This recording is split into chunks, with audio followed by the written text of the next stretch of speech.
ನೌಕರರಿಂದ ಮೇ 20ರಿಂದ ಸಾರಿಗೆ ಮುಷ್ಕರ ಸಂಘರ್ಷ ಇತ್ಯರ್ಥಕ್ಕೆ ಮುಂದಾದ ಕಾರ್ಮಿಕ ಇಲಾಖೆ. ನಾಳೆ ಸಾರಿಗೆ ನಿಗಮ ಕಾರ್ಮಿಕ ಸಂಘಟನೆಗಳ ನಡುವೆ ಸಭೆ.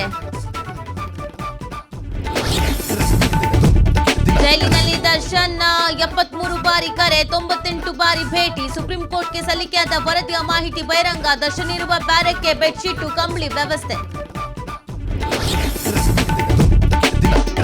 ಊರಿನ ಸಾಧನಾ ಸಮಾವೇಶದ ಹಿಂದೆ ಗೇಮ್ ಪ್ಲಾನ್, ಶಕ್ತಿ ಪ್ರದರ್ಶನ ಮಾಡುವುದಕ್ಕೆ ಪರಮೇಶ್ವರ್ಗೆ ಅವಕಾಶ. ಹೈಕಮಾಂಡ್ಗೆ ಸಂದೇಶ ರವಾನಿಸುವುದಕ್ಕೆ ಸಿಎಂ ಟೀಮ್ ತಂತ್ರ.